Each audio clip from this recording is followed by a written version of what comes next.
దక్షిణ అయోధ్యగా విరాజిల్లుతోన్న భద్రాద్రి శ్రీ సీతారామచంద్ర స్వామి వారి తిరుకల్యాణ మహోత్సవాలు మొదలయ్యాయి. భద్రాచలం అంతా సర్వాంగ సుందరంగా ముస్తాబవుతోంది. రామయ్య పెళ్లి పనులు చకచకా జరుగుతున్నాయి. రామాలయం మాడవీధులతో పాటు మిథిలా స్టేడియం, దేవాలయం వచ్చే రహదారులన్నీ స్వాగత తోరణాలతో ఆకట్టుకుంటున్నాయి. సీతారాముల కళ్యాణ గడియలు దగ్గర పడుతోన్న కొద్దీ స్వామివారి దర్శనం కోసం భక్తుల రద్దీ పెరుగుతోంది.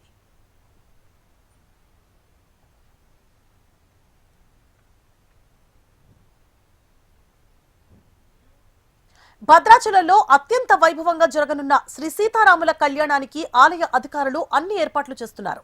ఈ నెల 26న ఎదురుకోళ్ల ఉత్సవం, 27న శ్రీ సీతారాముల కళ్యాణం, 28న పట్టాభిషేక మహోత్సవాలు జరిపేందుకు ఆలయ అర్చకులు సాంప్రదాయ పనులు ప్రారంభించారు. సీఎం రేవంత్ రెడ్డిని, కేబినెట్ మంత్రులను, వీఐపీలను ఆహ్వానిస్తున్నారు. శ్రీరామ నవమి వీక్షణ టికెట్ల విక్రయాలు ఇప్పటికే ఆన్లైన్, ఆఫ్లైన్లలో ప్రారంభమయ్యాయి. దేవస్థానంలోని ప్రధాన కౌంటర్, తానిషా కళ్యాణ మండపంలోని సిఆర్ఓ కార్యాలయం వద్ద, బ్రిడ్జ్ పాయింట్ వద్దనున్న సిఆర్ఓ, భద్రాచలం సబ్ కలెక్టరేట్ కార్యాలయం వద్ద టికెట్ కౌంటర్లను ఏర్పాటు చేశారు. ఉభయదాతలతో పాటు ఇతర సెక్టార్ల టికెట్లను కూడా విక్రయిస్తున్నారు. ఆన్లైన్లో బుక్ చేసుకున్న భక్తులు ఈ నెల 20 నుంచి 27వ తేదీ ఉదయం 6 గంటల వరకు ధృవీకరణ పత్రాలతో టికెట్లు పొందాలని ఆలయ అధికారులు చెబుతున్నారు. ఇక సీతారాముల కళ్యాణం జరిగే మిథిలా స్టేడియంలో పెద్ద ఎత్తున పనులు జరుగుతున్నాయి. స్టేడియం నిండా షామియానాల ఏర్పాటుకు వర్క్ పూర్తయింది. సీఎం, ఇతర సెక్టార్ల విభజన పనులు కొనసాగుతున్నాయి. బార్కేడ్లు, ఇనప కంచె పనులు సాగుతుండగా పెయింటింగ్ పనులు ముగిశాయి. స్వాగత ద్వారాల ఏర్పాట్లతో భద్రాచలంలో నవమి శోభ ముందస్తుగానే సంతరించుకుంది.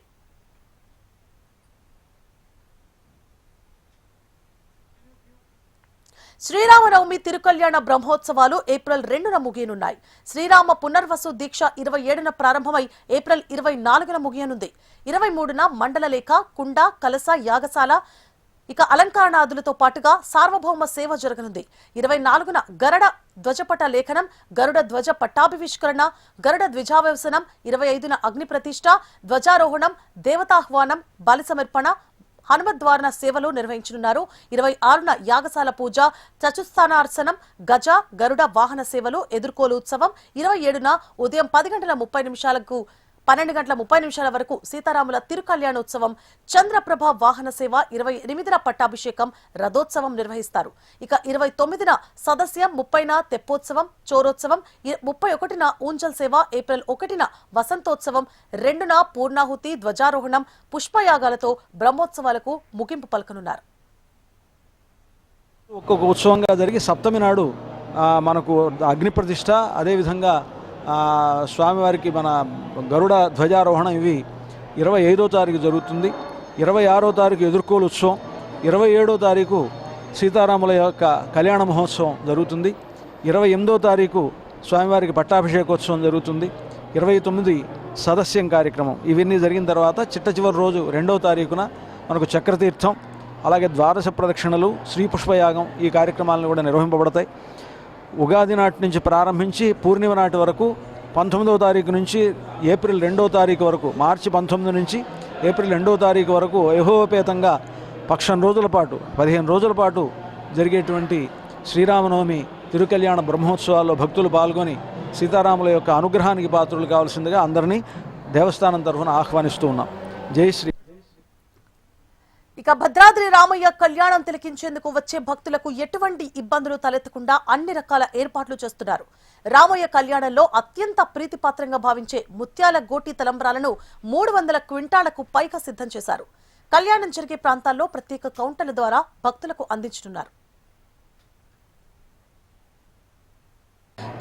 కోటి తలంబ్రాలని చక్కగా భక్తి శ్రద్ధలతో ఒలిపించి ప్రతి సంవత్సరం సీతారామచంద్ర స్వామికి సమర్పిస్తారు. సారె రూపంగా సారె తీసుకొచ్చి ఇంతమంది కొన్ని వేల మందిని తను ఒక సేవా సంస్థను తయారు చేసేసేసి ప్రతి ఒక్కరిని చాలా చక్కగా డిసిప్లిన్గా తీసుకొచ్చి ఆ కోటి తలంబ్రాలను స్వామివారికి సమర్పించడం అనేది ఈ గత 10 సంవత్సరాల నుంచి స్వామికి సేవ చేస్తున్నారండి.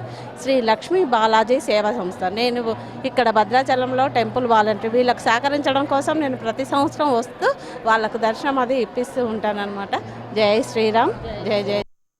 భద్రాచల రామయ్య తండ్రికి మేము గోటితో వలసిన కోటి తలంబ్రాలు ఇవ్వాలని మా సంకల్పం. భక్తిపూర్వకంగా 1 ఎకరం పొలం ఇచ్చారండి, వడ్లు వేసినాము, మేమే నాటేసినాము, మేమే కోత కోసినాము.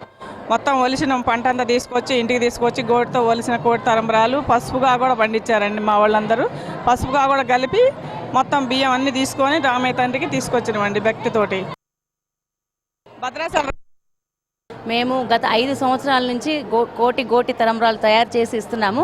మేము ఎలా ఇస్తున్నామంటే ఏదో ఒడ్లు పండించట్లా కాదు, రైతుల దగ్గరికి వెళ్ళి వాళ్ళ పొలంలో నాటు మేమే వేసి మేమే కోత కోసి మళ్ళీ భద్రాచలం తీసుకొచ్చి ఒడ్లకు పూజ చేయించుకొని పలు ఆలయాల్లో 2 రాష్ట్రాల్లో కూడా పంచి రామనామ జపం చేసుకుంటూ ఒక్కొక్క గింజ ఒలుస్తూ కోటి తలంబ్రాలు అంటారు. కానీ మేము ఎన్ని కోట్లో తీసుకొచ్చాము, 1 కోటి కాదు, కోటి కాదు, కోట్లే తీసుకొచ్చాము.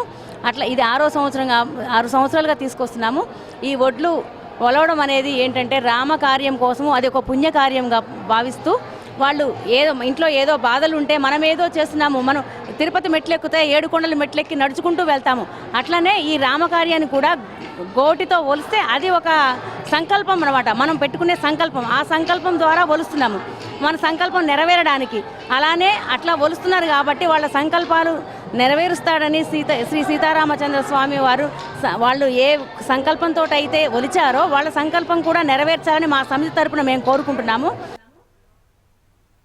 ఇక భద్రాద్రి రాలేని వారికి సైతం ఆన్లైన్ లో కార్గో సర్వీస్ ద్వారా ముత్యాల తలంబ్రాలు భక్తులకు అందేలా ఏర్పాట్లు చేస్తున్నారు.